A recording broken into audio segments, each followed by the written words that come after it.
ନିର୍ବାଚନ ସମୟରେ ଜାରି ହୋଇଥିବା ସଂକଳ୍ପ ପତ୍ରର ପ୍ରତ୍ୟେକ ପ୍ରତିଶ୍ରୁତି ପାଳନ ପାଇଁ ଅଭିଯାନ ଜାରି ରଖିଛନ୍ତି ସଦର ବିଧାୟକ ମାନସ କୁମାର ଦତ୍ତ। ବିଧାୟକ ଭାବେ ନିର୍ବାଚିତ ହେବାର ପ୍ରଥମ 100 ଦିନ ମଧ୍ୟରେ ବିଭିନ୍ନ ବିଭାଗର ଅଧିକାରୀଙ୍କ ସହ ସମୀକ୍ଷା ବୈଠକ ମାଧ୍ୟମରେ ସଦର ନିର୍ବାଚନ ମଣ୍ଡଳୀର ଜନସାଧାରଣ ସାମ୍ନା କରୁଥିବା ବିଭିନ୍ନ ସମସ୍ୟାଗୁଡ଼ିକର ଆଶୁ ତଥା ଦୀର୍ଘମିଆଦୀ ସମାଧାନ ପାଇଁ ପ୍ରଚେଷ୍ଟା ଜାରି ରଖିଛନ୍ତି।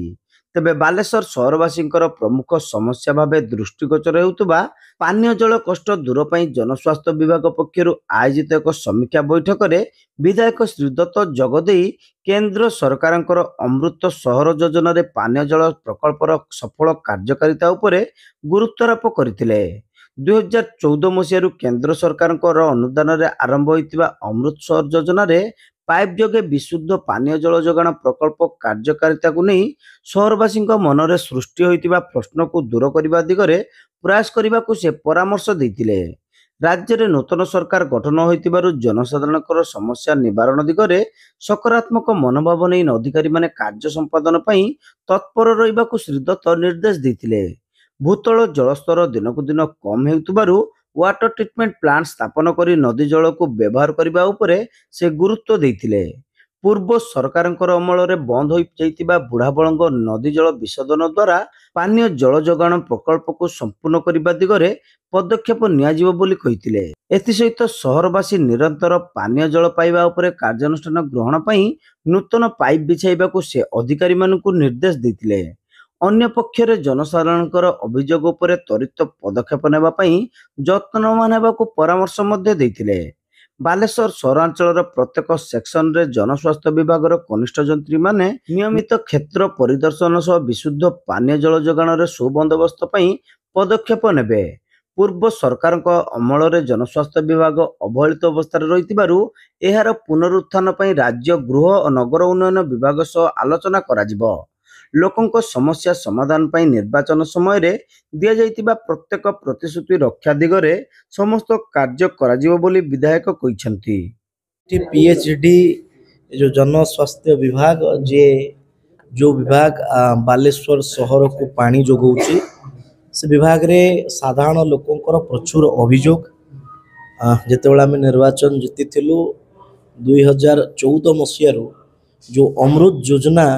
बालेश्वर लागू होती केंद्र सरकार अनुमोदन क्रमे सी अमृत योजना कार्यकारी उपर लोकों मन में संदेह अच्छी बड़ प्रश्नवाची अच्छी। आज से विभाग समस्या बेले समीक्षा बेले आज से अमृत योजना को किपर लागू करी हबो जो पाइप पड़ी से पाइप रे निरंतर केमिति पानी लोक मानू पीवा पानी जुगै दे हबो से व्यवस्था केमिति आउरी उन्नत मानर करी हबो से आज आम आलोचना चली जो प्रोजेक्ट गत सरकार समय बंद हो जाइथिला एबे से प्रोजेक्ट को आम रिवाइव करूचे। नदी पानी बालेश्वर रे वाटर ट्रीटमेंट प्लांट हबो नदी पानी रु बालेश्वर सहरवासी पानी पाइबे आ तार एक डीपीआर प्रस्तुत करिकी अर्बन डिपार्टमेंट को पठा जिवो एवं तुरंत से काम को बालेश्वर सहरवासी स्वार्थ दृष्टि आरंभ करा जिवो। विशेष करिकी जो अमृत योजनार जो मुख्य लक्ष्य थिला कि दिन को दिन सहर रे ग्राउंड लेवल वाटर कमी जाउची तार फॉल डाउन होची तेणु आम नदी पानी को पीवा उपयोगी करवा से प्रोजेक्ट उपर विशेष गुरुत्व दिगला। एबे जेहेतु वर्षा दिन अच्छे आगो को खरा दिन आसीबो वर्षा दिन और खरा दिन आसीबा भितरे लोके पानी पाइबारु जेमती वंचित न होतु से विषय कथा करागला। जो जो बस्ती एरिया रे वाटर कनेक्शन पाई पाइप नहीं नुआ पाइप बिछा जीवा पाई मध्ये एटी प्रपोजल करागला एवं साधारण लोकों सहित विशेष करी जेई एवं सेथिरु जो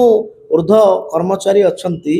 से माने साधारण लोकों सहित अधिक जोड़िबे तांका व्यवहार मधुर रखिबे एवं लोकोंकर काम पाई जनसाधारण केंद्रित काम पाई एटी विभाग को आज निर्देश दिया जायछि। मु भाबुछि दीर्घ दिन वर्ष हम ये विभाग अवहेलित अवस्था अच्छी लोकंकर बारंबार कंप्लेन विभाग प्रति अच्छी आम चेष्टा करुचु साधारण लोकों को जो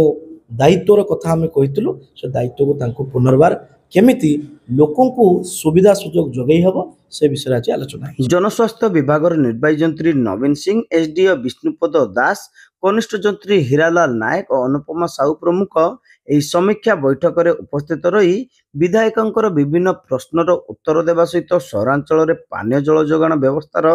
ଭିତ୍ତିଭୂମି ଓ ସ୍ଥିତି ସମ୍ପର୍କରେ ତଥ୍ୟ ଉପସ୍ଥାପନ କରିଥିଲେ। ବାଲେଶ୍ୱର ପୌର ପରିଷଦର କାଉନସିଲର ସତ୍ୟଶିବ ସୁନ୍ଦର ଦାସ, ରୋଜାଲିନ ପାଣି, ପ୍ରତିମା ବେହେରା, ନିତ୍ୟଗୋପାଳ ସିଂଙ୍କ ସହ ବିଧାୟକ ପ୍ରତିନିଧି ଭାବେ ରବିନାରାୟଣ ମହାପାତ୍ର, ଗୌରାଙ୍ଗ ଦାସ, ଗଙ୍ଗାଧର ରାଉତ, ସୁଜିତ ଦେବ, ଉପେନ୍ଦ୍ର ଶତପଥୀ, ସୀତାକାନ୍ତ ସ୍ୱାଇଁ, ଇଞ୍ଜିନିୟର ବିଭୁପଦ ଦାସ, ଚିତ୍ତରଞ୍ଜନ ପଣ୍ଡା, ଲୋକନାଥ ଭୂୟାଁ, ଅନନ୍ତ ନାୟକ ଓ ବିଭିନ୍ନ ୱାର୍ଡର ପ୍ରତିନିଧି ଭାବେ ଜୟପ୍ରକାଶ ଦାସ, ରାଜେନ୍ଦ୍ର ଚାଟାର୍ଜୀ, ଶୈଳେନ୍ଦ୍ର ଦାସ, ମନ୍ମଥ ପାତ୍ର,